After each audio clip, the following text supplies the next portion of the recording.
Well, welcome to our next episode of InfoSec Real, Mr. Pierre. Hello. Welcome. Hello. How are you? I'm all good, mate. I'm all good. This is almost like this podcast is turning into our kind of only time we ever catch up. So it's quite nice, actually, that we Yep. get to talk about stuff quite fresh with everybody. Yes. What is going on in the world of information security, Mr. Do you know? Pierre? Do you know what? I've not. I won't say I've been on like a social media hiatus, but people will know. Well, if you're on social media or LinkedIn, you know, Twitter, wherever, Baidu, WeChat, wherever you want to be. Recontact. Yeah, Yeah. wherever you want to be. I think infosec social media has been a little bit toxic recently. So I've been Toxic with what? You mean about the Mike just Jones stuff, or well, well, we don't want to go into it now, but I just feel it's been a bit weird. So so I've just kind of been sitting on the peripherals on the sidelines and just watching the chips fall and seeing what's going on. Um, yeah? I think I just to see what happens and see what other people are saying and just see how everyone moves around. So I think it has been a bit weird and I've been a bit quiet on other platforms. It's like especially I've never been big on Twitter anyway, but I've been a bit quieter on LinkedIn. Just been commenting here and there, especially mostly just bantering Greg Vandergast really, to be honest with you, just throwing shade at his posts. But yeah, other Which he than loves. that, yeah, which he absolutely loves. But other than that, I've just yeah, I think InfoSec's been interesting for the past month or two. It's been a little. I think it's been a bit quieter. Maybe that's just my internal filter. A lot of the news has been the same. A lot of the attacks have been the same. Continual Microsoft vulnerabilities, but there's no different there. Are you trying to tell us you're bored of the industry? Actually, is that what you're No, secretly saying? I am not bored of the industry because there's always something new to learn. But there hasn't been. There's no. Where's the excitement gone? Where's the fun gone? We're solar And winds when you need it. Yeah, yeah, exactly. yeah. Like, Come on back, come guys. on now, please. Yeah, Someone just come on, Russia. change your Pull your password. finger out. Yeah, Yeah. someone hire an intern so they can blame someone and change your password. Yeah. Yeah, because pull it out. There's got to be someone there.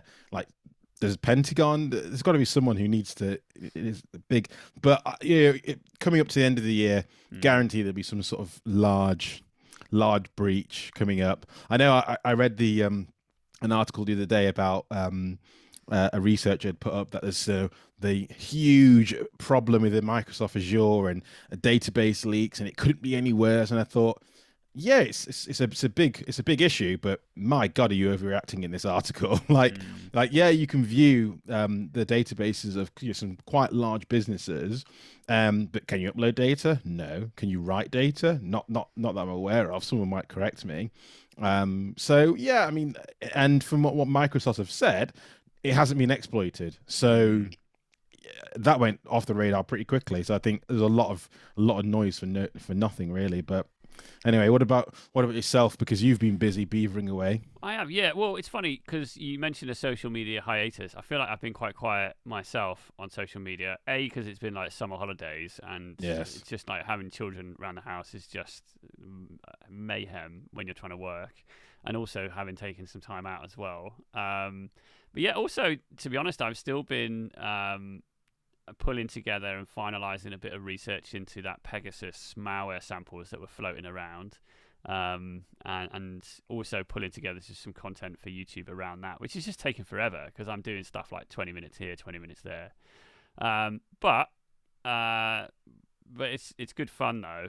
And like you, yeah, I don't see a massive amount in the industry to go commenting on. But I will start by saying I bought myself a new book, and this book, which is We Are Bellingcat, I'm so Mm. impressed with. And I'm going to write about it on Twitter and other social media forums soon. When I finish it, I'm only about halfway through it, but I've been knee deep into that world as well.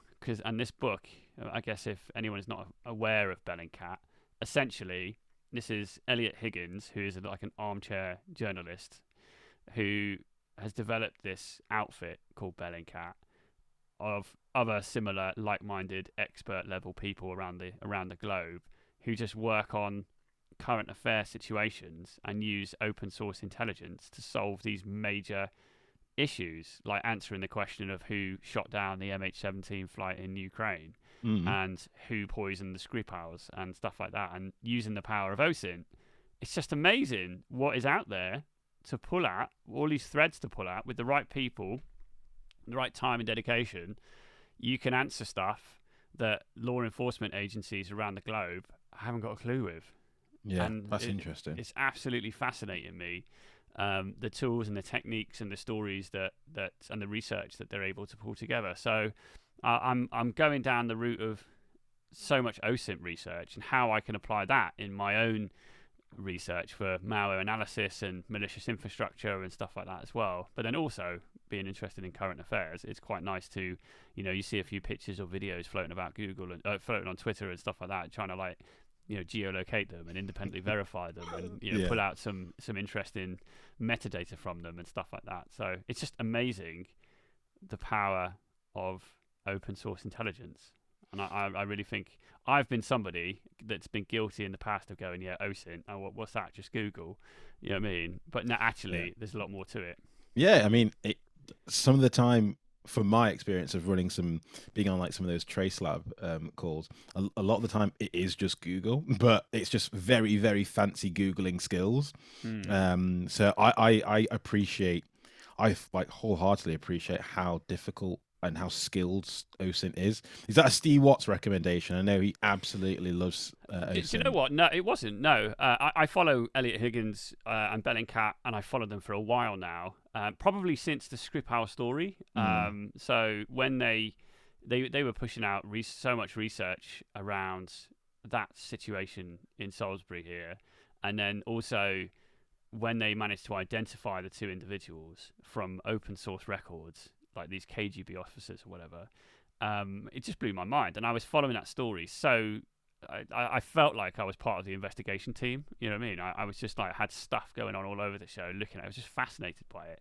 And so ever since, I've always followed Elliot and I followed Bellingcat on Twitter. And when I saw the book announced, and I think it's only recently been released, I think it was like July or August or something, and I saw it pop up on Amazon recommendations. I thought, how have I even missed this? So yeah, a few days ago, about halfway in, I'm hooked, mate. And it's I'll have a look at that. You can get it electronically as well, but I don't know why. I just felt like this is one of those books that an actual physical piece of paper with writing on it would be more appropriate. And I'm not disappointed.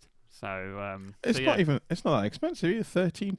£30, yeah, exactly. RRP of £20, mate. So that's pretty good. I paid more for Greg's book. What does that tell you, Greg? That's hilarious.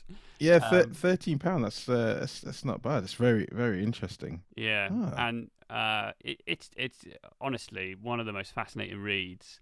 It's probably one of the most inspiring reads for me because it's all so simple. It's like, if you just like went on Instagram and followed a few like foot soldiers in the KGB in whatever, some military unit from the GRU or something, all of a sudden you would see that people are people and people post shit all over the internet. And it's the story that I'm well into at the moment in the book is all about the downing of the MH17 passenger plane in Ukraine a couple of years ago, and how they identified the surface to air missile launcher that was used, and more importantly where it came from. And they're literally like plotting on a map the route that this missile launcher took to get into the country. If someone said to me, here's a news report of a plane being shot down, go and find out where the fuck it came from, I would, you know what I mean? You would automatically think, well, I can't do that, surely. But actually you can. That's the amazing thing that this book is showing you, is that like everyday people who've got, a bit of a brain in Intel, etc., you can go and do this. It's amazing. That is amazing. It makes you wonder, like, why does it, I know like police investigations and law enforcement investigations have to be done procedurally and properly to actually bring court cases around, and you can't rush these things. But you think, wow, why does it take years for some court cases to ever come to justice? But and they like you got like international investigation teams bringing this dude in, going like, how have you found all this stuff? And like when he shows them, you can almost feel that they're just open mouthed in the room, going, yeah, we've got no capability like this. We've got no Google skills. You know what I mean? So it's hilarious. But yeah, anyway, so that's me. Cool. Well, talking about international investigations, let's quickly touch upon your international investigation itself that you have been working on for a while. I know you sent me your very, very long, verbose, very detailed. It was very good, actually. It took me 2 days to read it. Very detailed. Yeah. Had it on my iPad. Read through. So let's quickly touch on the highlight. I don't want to ruin the spoil. I don't want any spoilers, but let's quickly talk about your foray into Israeli intelligence. Yeah, I mean, this is definitely like light touch, I would imagine. But yeah, I've been quite. When the NSO story broke recently, or the Forbidden Stories journalism broke, I think it was in July, that there was this leak of 50,000 mobile phone numbers that were, I say leak, it was like leaked to a bunch of media outlets of people who are allegedly the victims or the targets of Pegasus Malware, which is malware that's operated by an NSO group who hail from Israel, and the malware effectively can hack into any phone remotely around the world and enable people just to listen in and track your location and see everything you do on your phone. Clearly, NSO Group deny any knowledge of this. I think they're quite open that they do develop this malware because they sell it to governments around the world, but they have kind of denounced this 50,000 list and just said this has nothing to do with us and it's a load of bullshit. But whatever. What I think happened was Amnesty International and Forbidden Stories, this consortium of journalists, found this list of 50,000 people, contacted a boatload of people on that list because there were quite a few journalists on that list, which probably made life easy for them, and then forensically analysed their phones, and a high percentage of those that were analysed were in fact infected with this Pegasus malware, and so they were able to pull out some forensics of that and do some analysis, etc., etc.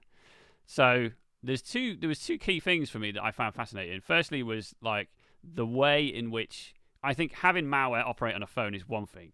Getting malware on a phone is another thing. And so rewind to 2016, the NSO group were using a set of vulnerabilities called Trident, which was 3 vulnerabilities chained together, which if you clicked a link in a text or an email or whatever, would lead you to a website, which would then do some magic and compromise your phone and implant the malware onto your device. So single-click vulnerability. Okay. Fast forward to 2021, they're using a vulnerability which has been called Megalodon, and that's a 0-click vulnerability in iMessage. And so if I, as an attacker, send you, Ashley, an iMessage, this maliciously crafted iMessage, that without you, my understanding is without you even reading that message, the fact that your phone receives it means that your phone will then be compromised, because the forensics that they analysed showed that the receipt of this iMessage from a user that the victim was unaware of was immediately followed by a HTTP request on the phone, which downloaded 250 kilobytes of encrypted content. And there's no other explanation. In each of the examinations they did for this, it was like iMessage followed by HTTP request, iMessage followed by request. And so it's obvious that they're using some kind of vulnerability, 0-day vulnerability, which at the time of they writing, when they released their blog in July, was still unpatched. You could still compromise any phone in, any iPhone with the latest software. And it's just fucking mind-blowing. So yeah, I kind of pulled together a little bit of, not research, but just, an understanding of what that was all about. And then at the same time, as this kind of list stories were breaking on the internet and things like that, I noticed that VX Underground, who are, I'm not dissing them in any shape or form, but they're an outfit that collects malware and shares them with other researchers. They were quite vocal by saying, hey, we've got Pegasus malware samples here, Android samples, albeit I haven't seen an iOS sample. And people were sharing that quite widely and doing some analysis, and lots of people get very excited about that analysis and all of the ISCs that they were pulling out and things like that. So I took those and thought, I'll do my own analysis. I won't believe them.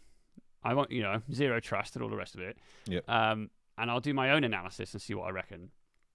So I did some of that, and I've produced this report around that analysis. And the TLDR is that you shouldn't trust what everyone tells you. Trust but verify. Don't trust but verify. Yeah. So, some of those samples, to me, I don't know, because I've never seen Pegasus in the wild myself, so I don't know what the fuck I'm looking for. But what I would expect the malware to look like, I don't see it in any of those samples except for one. So one of them did look very Pegasus-y, if that's a word. And so I did some analysis on that. And then the other piece of the research is that if I rewind to that one-click exploit in the Trident vulnerabilities from 2016, that was there was quite well publicized. A particular target of this malware was a guy called Ahmed Mansour from the UAE. He was a human rights activist, whatever. He's been targeted for years by the looks of things, and he received a couple of text messages with links in the text messages that if he clicked the link, it would execute this Trident vulnerability suite and it would compromise his phone.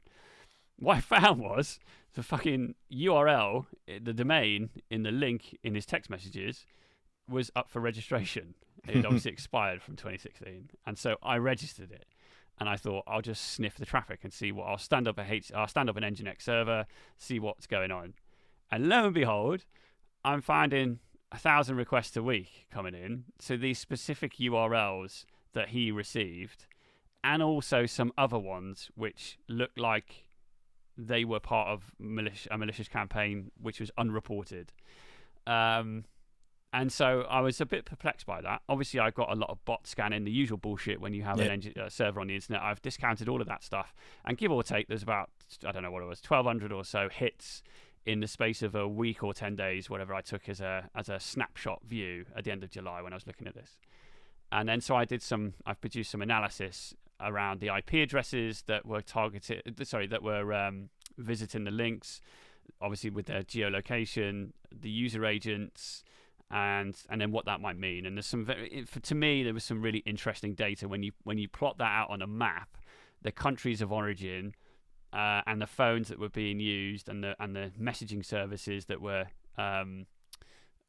referring this traffic, kind of suggests to me that these would be victims in countries that are known to be targeted by Pegasus malware, and potentially still being targeted. So I feel like I'm collecting potential victim information.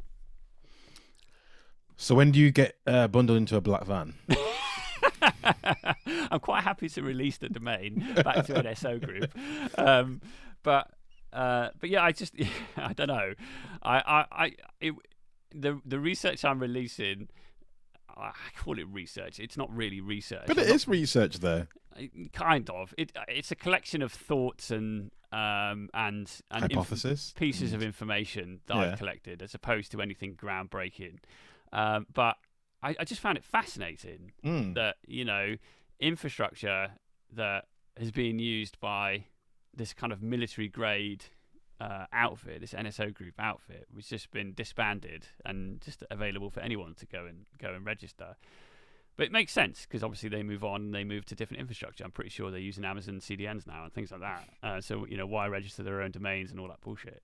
But it's just fascinating. So yeah, it is cool, isn't it? It's just I do find it amazing. And reading your paper, it's just like, oh my gosh, it's just insane levels of information and that is even going on, and the fact a zero-click vulnerability, and you don't even know you've been compromised, and you're going about your daily business. Luckily, I'm not important enough to even worry about anything like that.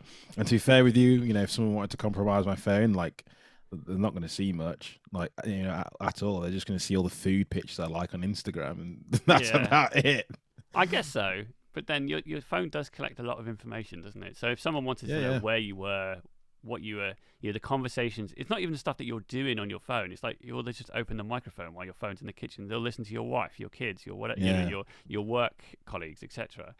All the peripheral things that happen in life. Yeah, exactly. And all of a sudden you realise just how much of a surveillance tool these mobile phones really are.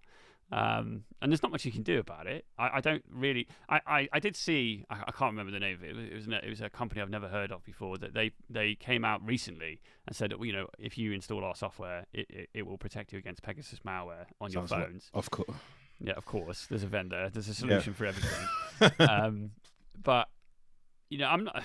Ultimately, when you're operating at the level that NSO are, with the level of research that they go into, I just don't think it's a problem you can realistically defend against, because they will always find a way around it. This business will always exist, whether it's NSO, whether it's another group, whether it's someone else, whatever. Governments will always want this information. There will always be a market for this information, and you know, companies will always be able to get around the defenses that the likes of Apple and Google, etc., put in place on phones. Yeah, I mean, unless you, and I was about to say, unless you air gap everything. But then again, I remember years ago reading about a vulnerability. It was a researcher who was exfiltrating data out of an endpoint by using like the harmonic frequency of the CPU. That's so you amazing. could like guess like the data that was passing over the CPU bus by using like high-end microphones. And you think that's just like, come on. Genius. It's like what, like how far are you gonna go here? It is genius. Or there was I think there was, do you remember when they back when like WiMAX was a thing and everyone was like, well, we need to find the next level of wireless connectivity. And I think people were buying like the IR light bulbs, you know, that would do like wireless over like light bulbs. I think there was a vulnerability in that as well, where you could exfiltrate data like using like light bulbs and all sorts of stuff. And you know, you could see, but do you know what? I just don't get wrapped up in like all these like really, really high end like vulnerability research or really, really bespoke, because you can't get away from it. Like you can't, you could do a full go off grid and live in the woods, but still someone will be able to find you. I only read this morning there's a new Bluetooth vulnerability that's affecting, you know, tens of thousands of manufacturers. So there's always going to be one. Exactly. And I think as well, yeah, I read a really interesting article while you were talking. I just kind of brought it up just to remind myself of it. I bookmarked it on Twitter. It was from theatlantic.com, which I've never heard of, but someone linked to it on Twitter. And there's a guy called Ian Fritz who served in the US Air Force between 2008 and 2013. And it's basically all about him in a plane listening to the Taliban. So the whole article is around the Taliban and obviously the recent news around Afghanistan, etc. And he was like going into detail about all of the stuff that he heard from Taliban conversations from planes overhead. Yeah. And the article is amazing. The guy's clearly like, you know, very skilled and very articulate as well in his article. But the only question I had was, well, how the fuck are they doing this? Yeah. Because like, are they just like pointing down a big high gain microphone from a plane, listening arbitrarily to people on the ground from 60,000 feet up? Or have they got some other like crazy technology that they're using? And no one can. I did pose that question on Twitter. I didn't really get a satisfactory answer, to be honest with you. Clearly, it's military technology, but it just begs the question. Like they're not. You know, there's no indication here that this is like phone hacking, like Pegasus style. This is like, yeah, we're going to hover a plane over you. We're going to fucking listen to you. So forget your phone being compromised. Forget your phone.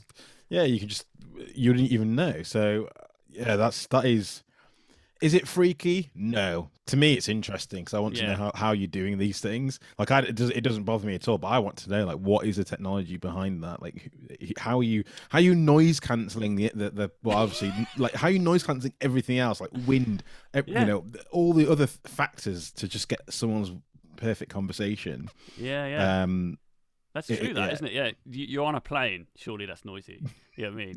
No doubt you're hanging out of a plane, like waving whatever technology you've got. I'm still fascinated by military drones, to be honest with you. Mate, yeah, true. You see, like the DJI, UAVs. you see like the DJI ones, and you think them fuckers are loud. So like,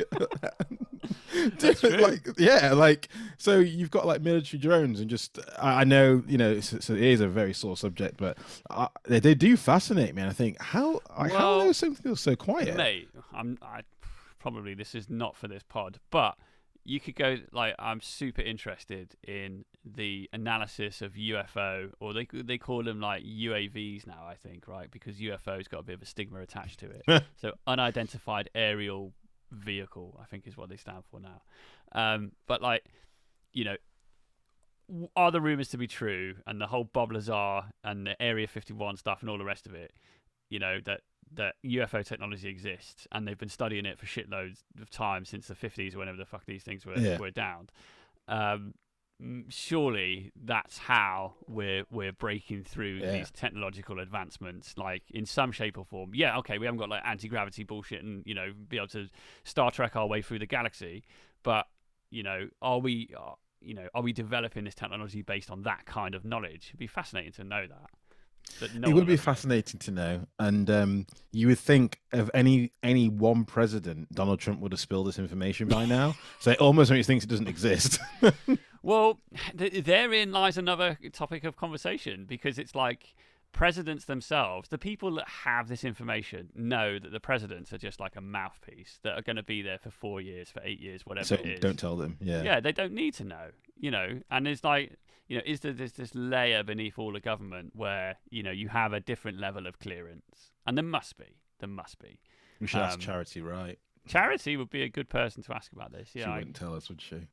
Let's be honest now. That's true. Certainly not in recorded fashion. But it is very thought provoking, isn't it? Like, where are these technology advancements coming from? Is it someone just dreaming stuff up? And I'm going off on one here, but I was listening to an interesting, I think it was a Joe Rogan podcast recently, where someone was discussing the if you were to plot in history, like on a graph, where technology developments came from in terms of like the, you know, how many thousands of years you go back. It's like, you know, we were farmers, we were fucking caveman, we were whatever, and all of a sudden it started to spike, and we're on this like massive technological journey. And if you plot the same with like when we discovered caffeine, it's almost like inextricably linked, to the point where when you start introducing these almost like performance enhancing drugs into society, all of a sudden people start getting better at stuff and coming up with different ideas and thinking about new ways of doing stuff. So are you saying it's like planned? Well, I don't know if it's planned, but I think that, you know, on the Rogan podcast I was listening to, they were talking about the idea of a coffee break, right? That organizations give their employees a coffee break. And the reason why they did that was because, you know, some power at B recognized the benefits of caffeine and were like, yeah, do you know what? Yeah, I don't want to slave you for 8-10 hours a day. If I give you a break every couple of hours and feed you with a few more drugs, then that will make you work a bit harder for the next 4 hours. And so the idea of a coffee break came in. Little do they know, lol, I'm lazy anyway, so yeah, exactly. Anyway, I've gone off on one. But anyway, yeah, so it's fascinating. It is. And you mentioned as well, we go back to NSO Group and Pegasus. You mentioned that Jack Ricciardo has done an amazing podcast recently. He has. I've listened to the first episode of his NSO Group podcast. It's very, very interesting. He's got into like the human side of it first. I'll listen to the second half on my dog walk later. So yeah, kudos to Jack Ricciardo on that one, because it does sound, so far it sounds really, really good, and he's gone into some great depth. But we all know he loves his OPSEC, so he probably won't be getting. If anyone was to not find someone, it'll be him. So talking about industry news and cybersecurity, I was going to pull up my first story that I found really interesting and a little bit LOL-y is the SEC have gone and fined a couple of companies, financial companies here. I'm not going to read out the names of the financial companies here, because you can read that, or go Google that for yourself. But SEC finds 3 companies over hacked employee email accounts, and you think, oh, what's this? Vulnerability, 0-day, espionage, rubber duckies? No. When you start looking into this one here, and this is on the record, so from our friend Campus Cody here, okay, Cetria, Cambridge, KMS, and you can see what the common factor is: cloud-based email accounts, cloud-based email accounts, cloud-based email accounts. So, I mean, it doesn't go into a horrific amount of detail. I guess I could have, gone and looked into the court case to find out if there's any additional detail in there. But a couple of things that I've noticed recently while performing some bits of my day job is a lot of organizations who have had to push into Office 365 because of COVID just don't have MFA turned on. It's crazy, Colin, how many customers I've seen recently that just don't have it enabled. And I just think, but it's just a checkbox, and like Microsoft give you the application as well. Like you just download it. Do you think that like O365 as a prime example should have it as default though, that you can't have non-MFA accounts? Why would they give someone an option to not have it? I don't know. I think it should be you have to turn it off. So if you've turned it off, you've like psychologically you've gone through the process of, oh, I want to make myself less secure. It's like that's obvious. So that when you set up an account, like it's on by default. They say, have you got Google Authenticator? Which is, I think I've got it on my phone. I've got the Microsoft one as well. Like, have you got any OTP client? And there's tons of them. There's tons of free ones. Like, that's all you need. And I'm just guessing here that it's, it could have been password reuse. It could have been, for all I know, it could have been fallout from SolarWinds. And that when Microsoft said that some of their back end was breached via was it Microsoft resellers. Yeah, I'd be amazed if it wasn't connected to maybe something like that, or even something as basic as the what was the like the big data leak, like the collection one kind of thing that was recently. It wasn't collection one because that was years ago, but there was something similar. If you look at the time periods, like 2017, 2018, 2018, we don't actually know when the like how long realistically SolarWinds has been going along for. But like this is very, very specific in terms of it's not like HSBC, Barclays, loads and loads of different organizations. It's 3 organizations here, and I know this. Go on, sorry. Sorry, I wonder as well. Just because it says that, like, you hack 120 odd Cambridge employees had cloud-based emails hacked, and that exposed 2,000 customers. So therefore, they had their emails hacked. So does that mean that like the adversary did something on their host, or was it like they had access to their inbox and their inbox had all of their stuff in from these customers? I guarantee. Well, we can start having a look to see what type of organizations these were. I guarantee Emotet malware or something like that, which would, because Emotet developed a module which would exfiltrate all of your inbox and your attachments and stuff. So I wonder whether it's something like that. It'd be fantastic if it was that advanced, but yeah, I can imagine it was password reuse. They log into the account and just do a simple mail forwarder. Yeah. Or, just a quick mail forwarder. Then you'd never know.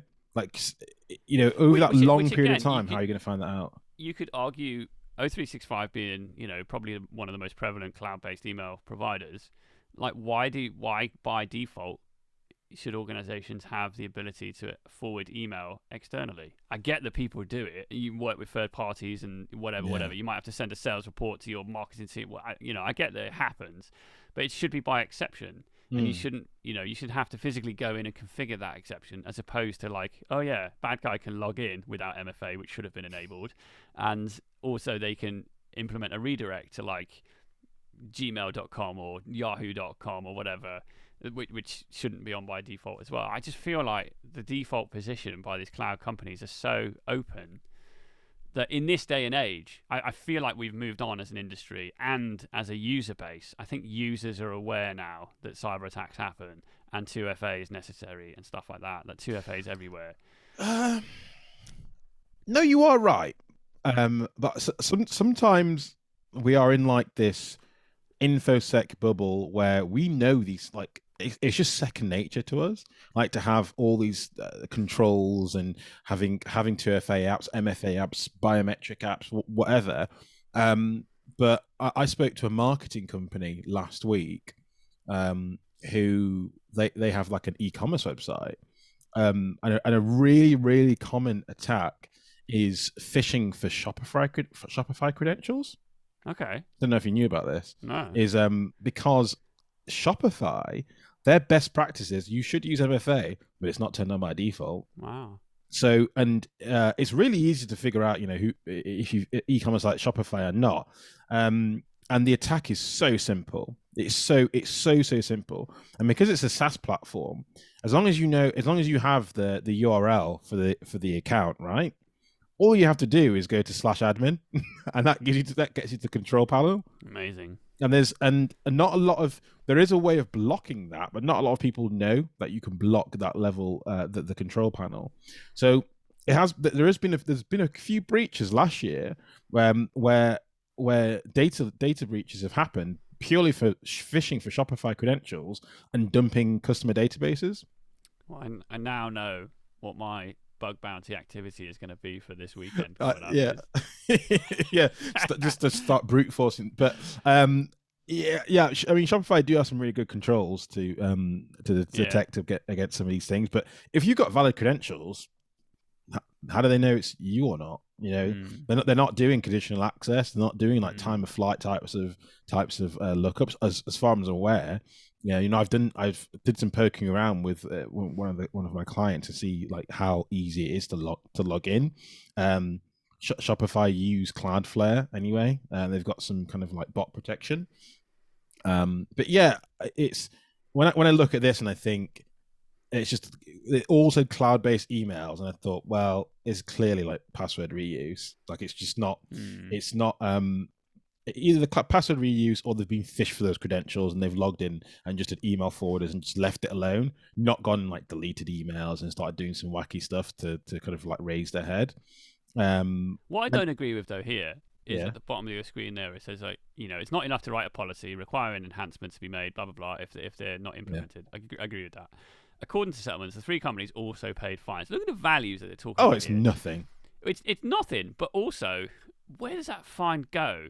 Like, it serves no purpose to fine somebody if that money is not used. My personal view is that these businesses should be fined a commensurate amount. So whether 300k for etc. is appropriate, I don't know.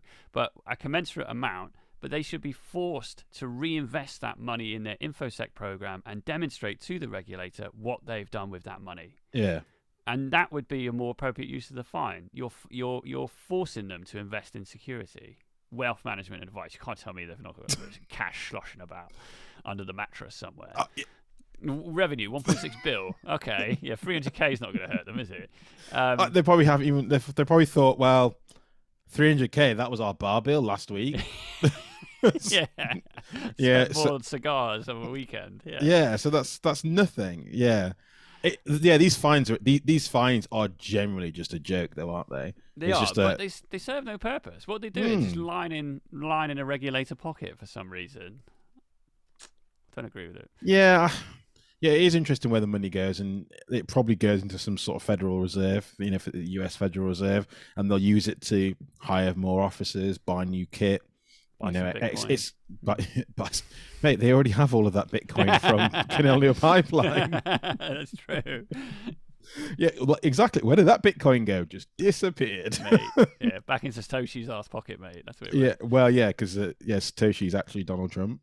That's going to be the LOL moment. It's going to be like, oh, actually, it was me that. After all, and I've just used my power to. I think we found the soundbite for our show. That Satoshi is Donald Trump. Well done. Yeah, what you'll find out is, like the NSA have got like massive black cube in the desert. It's just a massive mining rig. It's full of Raspberry Pis. Yeah, that's all it is. Everyone thinks it's like siphoning internet data, but no, it's just the reason you can't get an NVIDIA GTX 3080 is just they're all there. Them bad boys. Yeah, I like it. Yeah, that's what's happening. Right. But yeah, revenues of $1 billion, a fine of 300 grand, guaranteed. The CEO is on. If not, maybe, maybe the breach was not that big. If it was only a few thousand customers or whatever, based on a customer base of 4,800. If this was in the UK, that would have been a much bigger fine. Well, yeah, you only have to look at TalkTalk. They were fined 400k. back in 2015, and that was a business much smaller than that.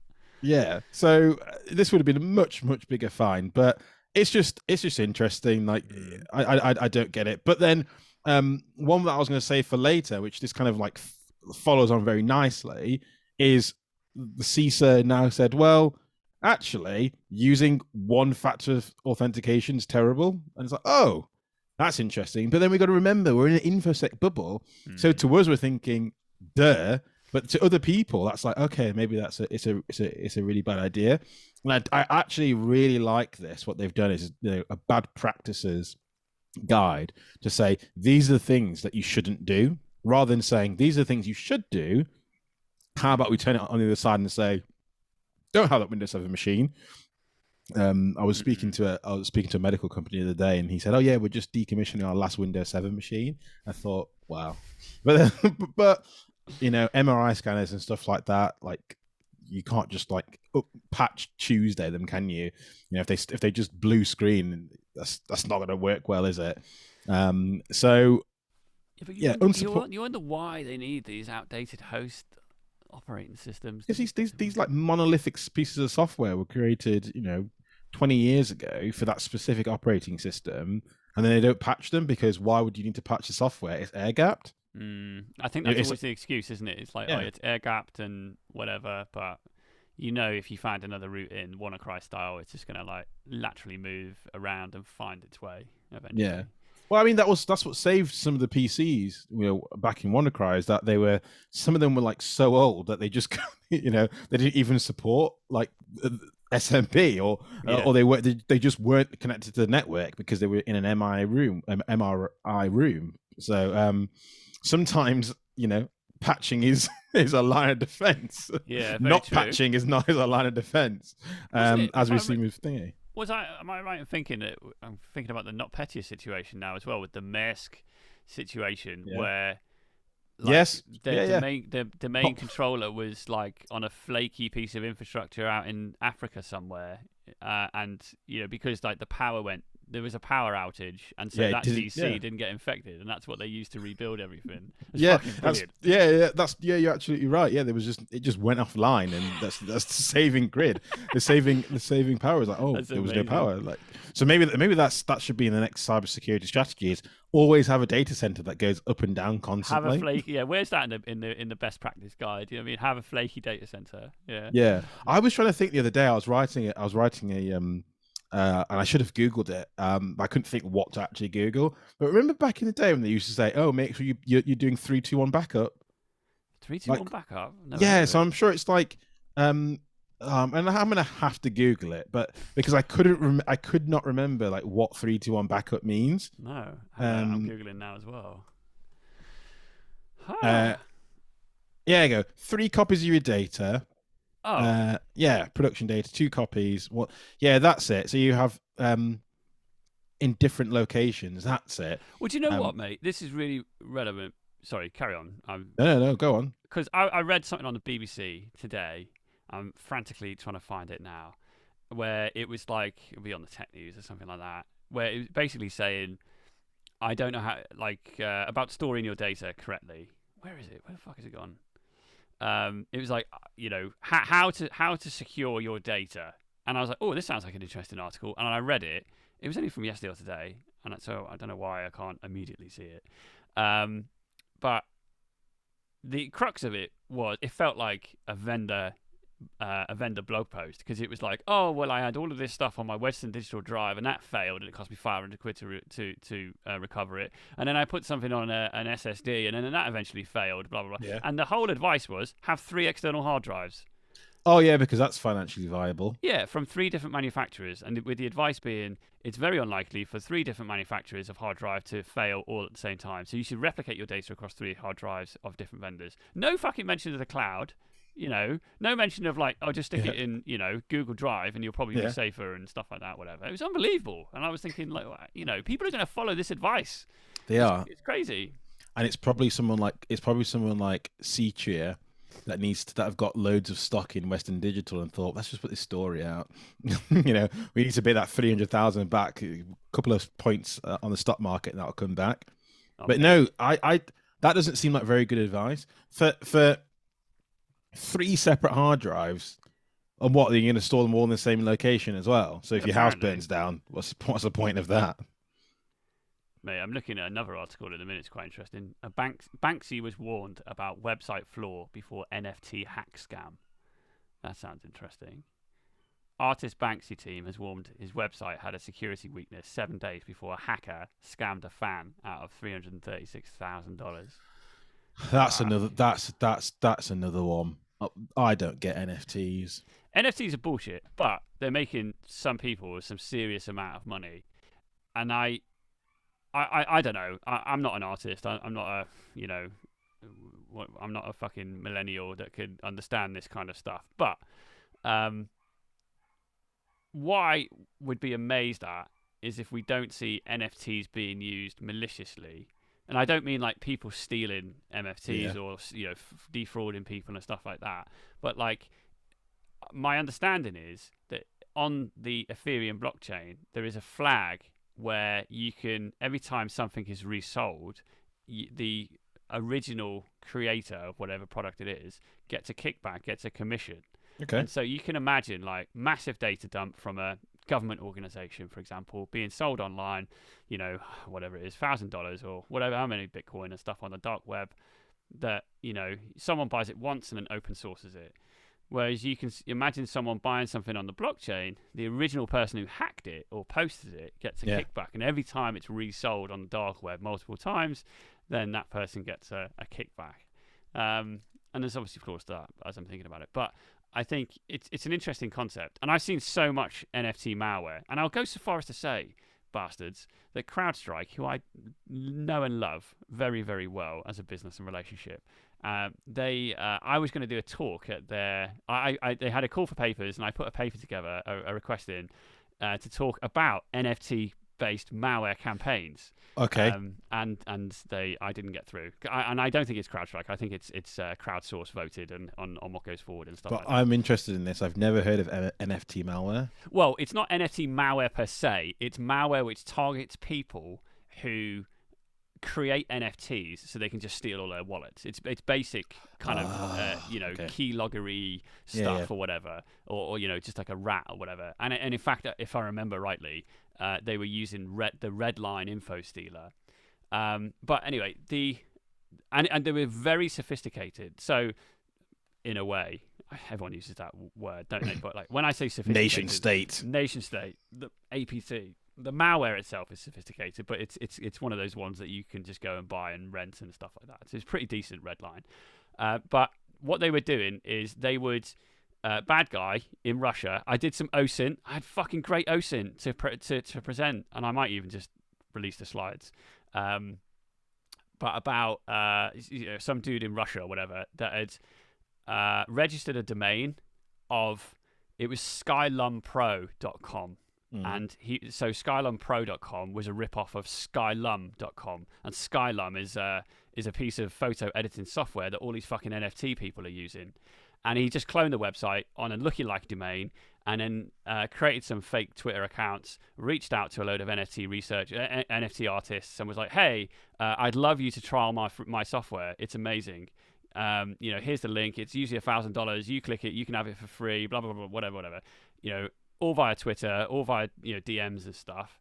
And of course, these NFT people are like, "Yeah, sounds fucking great." You know what I mean? Yeah. And click the link, download it. It's a RAR file. Who cares? They open the RAR. It's an exe. They run it, and next thing you know, they've got Redline info stealer, and the guy just empties out like. And so there was some tweets I've got in my file that people were losing hundreds of thousands of dollars. NFT artists who are doing their trying to do a bit in the industry and make a few quid. Fair play to them, but losing now life savings, and it's just another attack vector, another social engineering.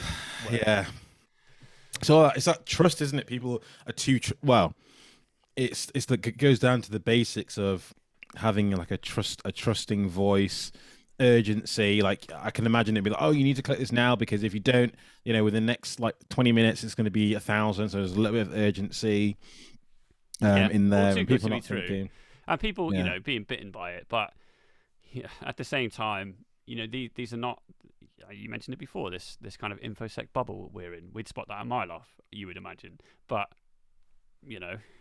other people are not like that. So Yeah.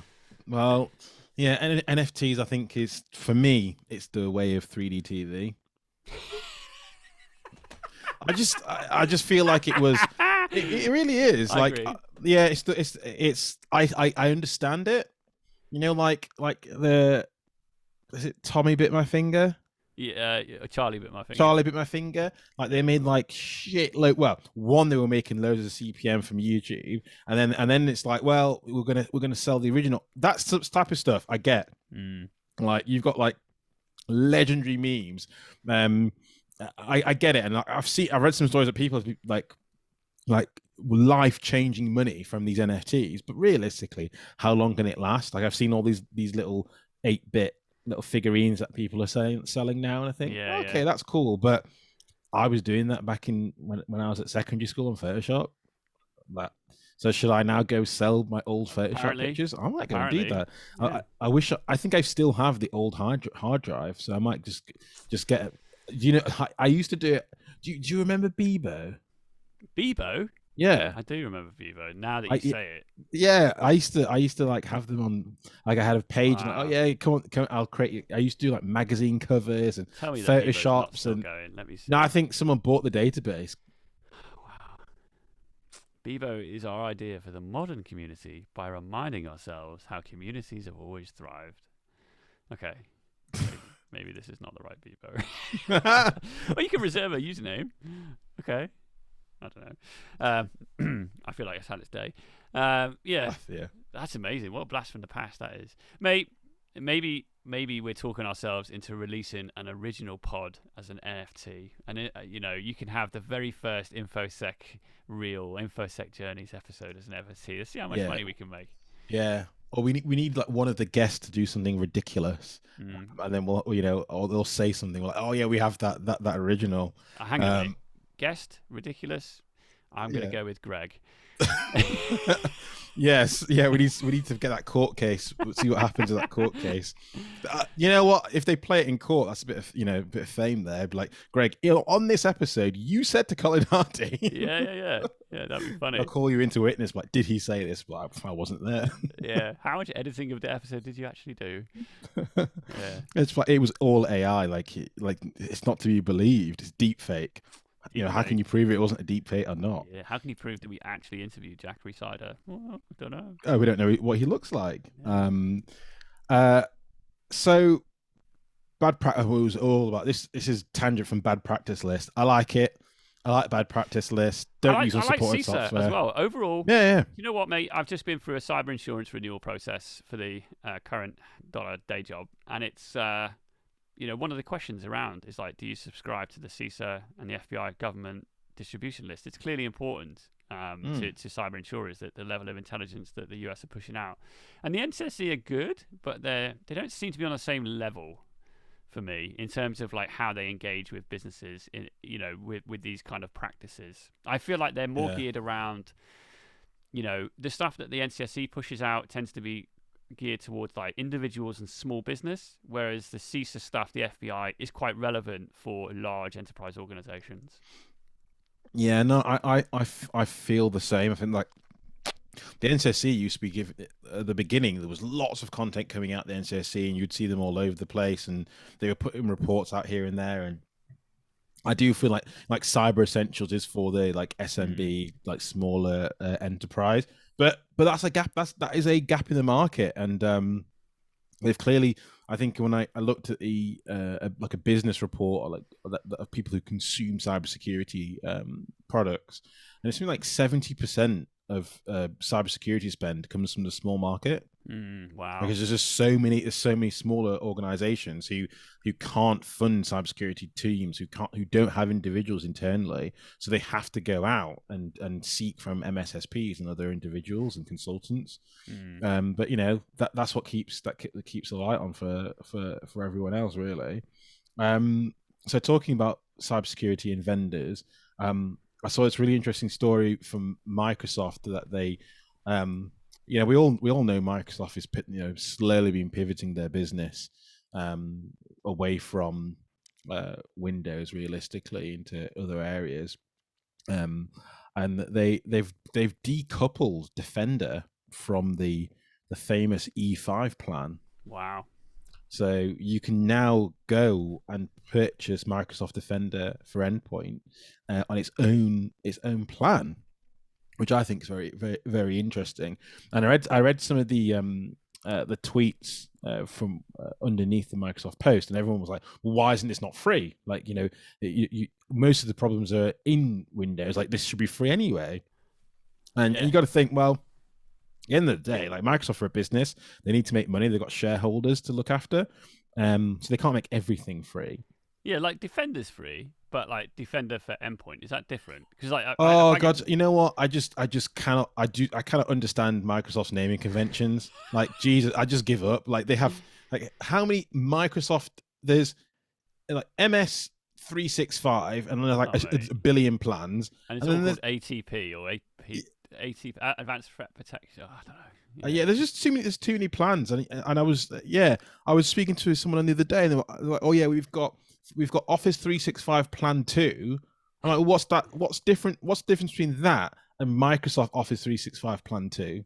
Yeah, and the only difference is like it doesn't include like Active Directory or something weird. So it's just I give up with their naming conventions. Yeah, so you've got, look there, it says in that last bullet point, scroll up a little bit, you've got a unified solution offering unmatched threat, blah, blah, blah, Microsoft 365 Defender, which is the XDR solution. Is that Defender for Endpoint, or is that something different?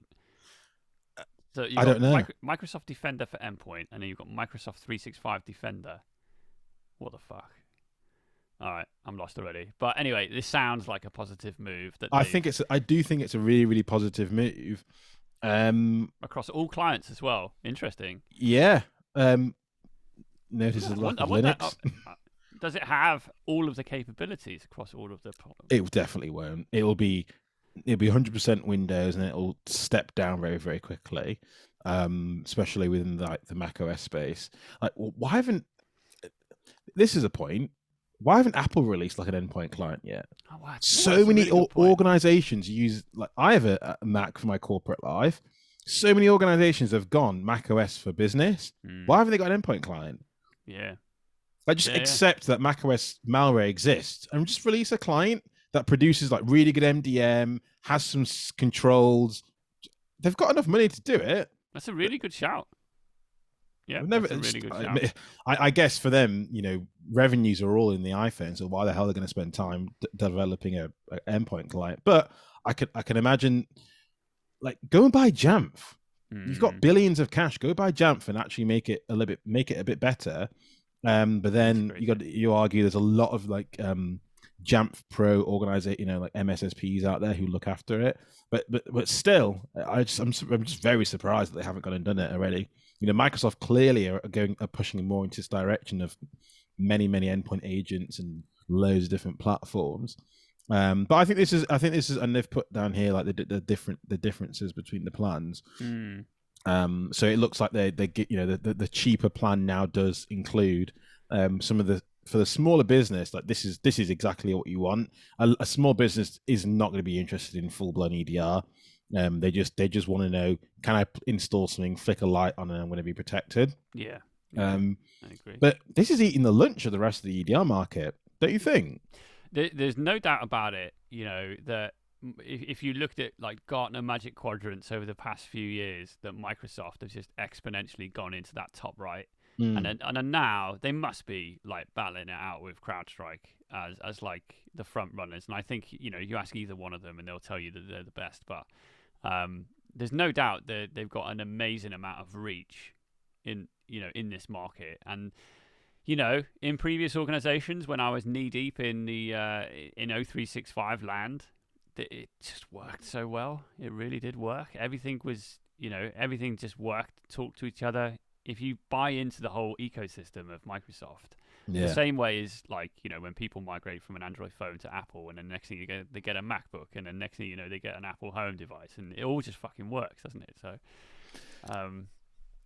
I think Microsoft are making waves here, and it's so interesting because you're all these different parts of Microsoft, and you've got this like security center part who are making loads of different security products, and I think they're slow trying to take over. This is not. I'm looking at this per user license. I might have a look. I personally I run Malwarebytes as my AV of choice on my MacBook because there's no real good, one that I've been overwhelmed. Macs don't with. get viruses, mate. No, that's true. Mine do. Man, I fucking download and analyze. Tell you. Yeah. Entitlement up to 5 devices. Yeah, this is looking good. Looking nice. Well done, Microsoft. Yeah.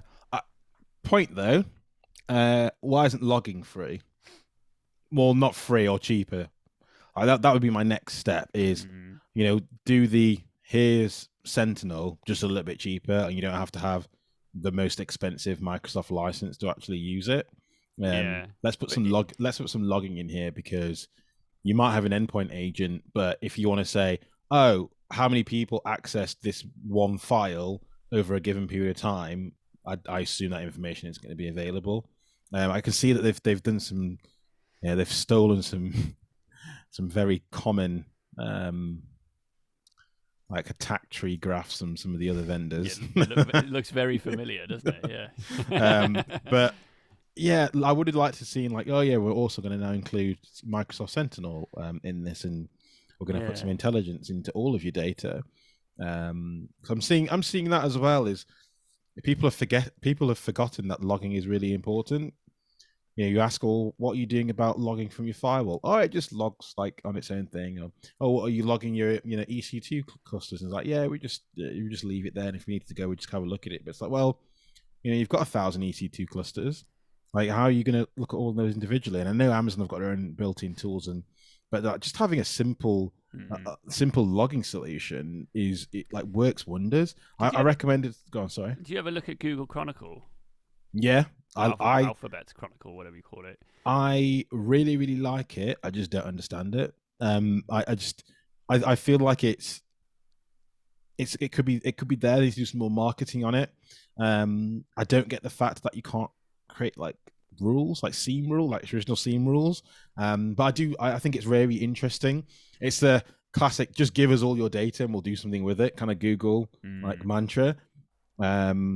But I've had the wholesale pitch of we run this all in RAM type of thing, and I think, Jesus, but then again, of course they do. yeah. Fascinating. But yeah, I wish there was more focus around logging, and I know it's difficult. I know seams are expensive, and someone has to be looking at them.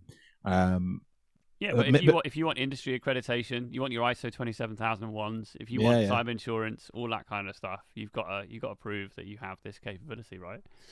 Yeah, you've got to prove you've got it, but then also you're looking at it, but then you have to pay someone to look at it.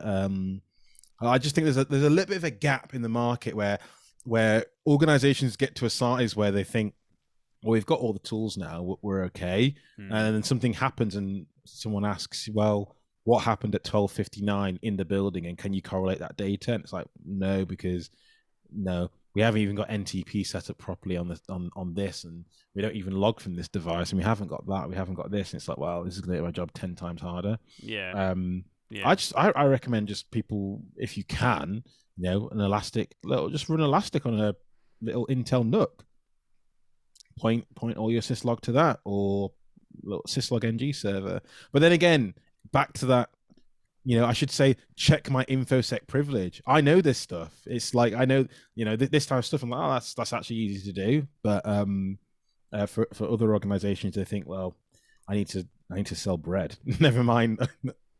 People, process, technology, in that order, right? Get the right people, drive the right process, invest in the right technology for the business. Yeah.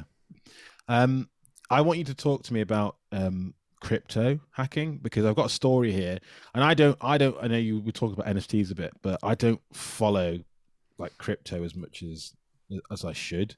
And I know I always, whenever I go to my best friend's house, he always, have you not bought any some weird ass coin today? I'm no, I'm not. I'm not.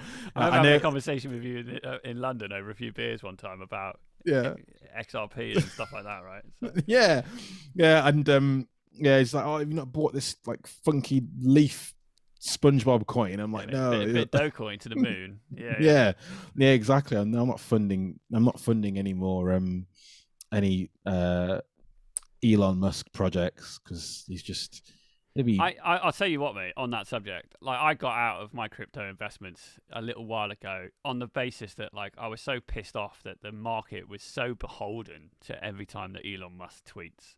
Like, don't get me wrong, I'm happy with the money that I made out of it, and I've paid my taxes, thank you very much. But I'm also, it's just so volatile that you wake up one day and you think, oh, for fuck's sake, Elon, stop tweeting. The 1 minute you're in bed with Bitcoin, the next minute it's Dogecoin to the moon, and the next thing you know, you're like, mathing off about something else. And one person can't, for me, have my future savings, pension, or the rest of But it. then the Bitcoin, the crypto aficionados will say, but that's how the normal banking system works, and that's how e-commerce works, and that's just. But I'm like, yeah, I do get it, but like, I was about to say one person can't tank an economy, but yes, they can. You're looking at the Reddit and the GameStop world and stuff. Yeah, exactly. But then, anyway, we're not going to crypto because I'm not a crypto. What's the story then? What's the crypto hack? Yeah. So it's all about crypto exchanges getting hacked. That is the story. And something smells with these. I always think crypto exchange getting hacked. I tell you what, mate. On HackerOne or even Bugcrowd, whatever. But my experience on HackerOne, every 5 minutes you get invited to a private program. It's always a fucking crypto exchange.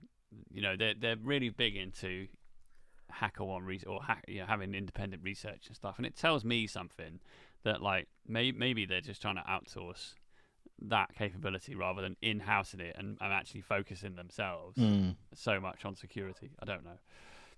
So first thing here, PeckShield, a blockchain cybersecurity and data analytics company.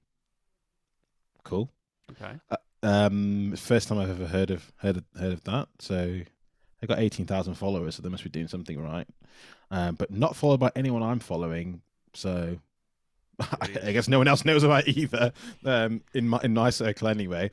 But I've gone through like this technical like tweet chain here, and there's a write up if you want on a couple of places have got this on, have kind of covered this. But basically, the cream market was hacked via a bug that allows you to take a loan of AMP.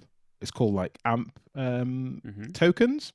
So you're allowed to loan AMP tokens for a short period of time and then pay them back, at some sort of interval. But what this attacker had figured out is via this bug, as you can see here, or retrancy bug, is that you could loan an AMP token, move it into Ethereum, and then empty the Ethereum account. And if you did that quick enough, you were able to pull the money out of the account and keep going until basically these guys pulled off $18 million worth of Ethereum from this exchange, this Cream Finance exchange or marketplace as they call themselves. So they were able to, as you can see here, the ERC 777 Lite token was exploited to reborrow assets during its transfer before updating the first borrow. So basically, what in my simplistic mind is they've taken a loan out, but instead of once you take the loan out, and the bank says, yeah, you can have that money, before the bank even puts it on their ledger to say that this person has taken this loan out, they quickly go and take multiple loans out before the ledger is even updated. So the ledger looks like you've taken one loan out, but realistically you've swindled them out of 18 million. That's amazing. And that situation sounds like, that kind of race condition. You wonder whether these exchanges like Cream Finance, are they implementing this logic themselves, or is it like some kind of like standard-ish library that people are using that therefore other exchanges will be vulnerable to this kind of situation? It is really interesting, and I looked at, there was a someone had tweeted within this chain that says if you just only implemented a WAF, then you wouldn't have this problem. Oh, wow. That would have detected like continual like the Like a velocity rule kind of yeah, thing. like a rule that says you can't make this many transactions this quickly. That you can make one transaction every minute or whatever the however long it takes for the transfer to update. That's the limit of transactions you can make. But I mean, I just find this really interesting. It's an area that I just don't really understand and don't really like follow. So when I saw this, I thought, well, this is something that we can discuss, because I know you well, now you were big into your crypto. Well, investments maybe, but definitely. I mean, this kind of like Ethereum contract-based transaction logic is way beyond me. I'll be honest with you. I've never dabbled in any kind of like attacks against these or anything, analysis or anything like that. So but I'm always fascinated by how these exchanges are exploited, and I always go to insider threat. Like, is somebody in that exchange so That knowledgeable, knew. knew about this logic, this condition? Because it just seems like in my lay brain here, this feels like an API rate limited attack kind of situation where you could go and rinse a load of vouchers or whatever from a business. Yeah, I've got a really funny story about like a rate limited attack. It was a few years ago, and I noticed that on Nectar cards, that when you like double up the points or whatever within the app, you could actually take more vouchers out than Nectar points you had if you did it fast enough. So I think I might have done this by accident. And I was like, oh, that's interesting. Like, that actually worked. and now when I can't even open my Nectar card app. Oh, it's not installed anymore. Yeah. And then like a month later, I noticed my Nectar card balance was in negative. So clearly they had some sort of database reconcile and realized like, oh, hold on, why have you exported so many Nectar points when you only had this? Yeah, so I wonder how common that is. It must be super common. Voucher codes, all that kind of stuff. People love attacking them. I mean, I know in my business that it's a problem. Enumeration of voucher codes, promo stuff, things like that. But anywhere anyone can get any financial benefit is always a target. And as you alluded to, the answer for us, at least in our day job, is all around the WAF and having that effective configuration and making sure that you don't impact on genuine transactions, but also weed out the bad stuff. The crypto exchange stuff, though, it's always fascinating. It always goes dark. It always goes quiet. Who's lost that? Have people actually lost money there, or is it just the exchange itself has lost a load out of its kind of cash flow? Are they insured? Yeah, I know. It's weird, isn't it? The whole situation seems very strange. Yeah, one for us to monitor, I reckon. I remember when you talked about your Nectar story, and this is not really a API rate limited attack kind of story, but something that popped into my brain was somebody looking at like British Airways flights. And there was an article around it, let's say it cost you 10 grand for a first class flight to the US or something with BA, but it would cost you less it would cost you so many air miles.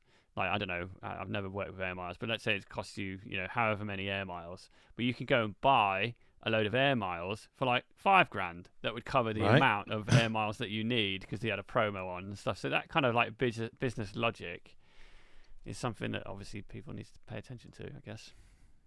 Anyway, well, that's the last. What the fuck am I talking about? Air miles. Yeah, you've not been away for well, you've been to Wales, but you've not been everyone's just been stuck.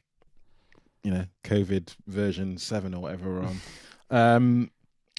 So like my last story that I had was which I've titled "When JML Fails."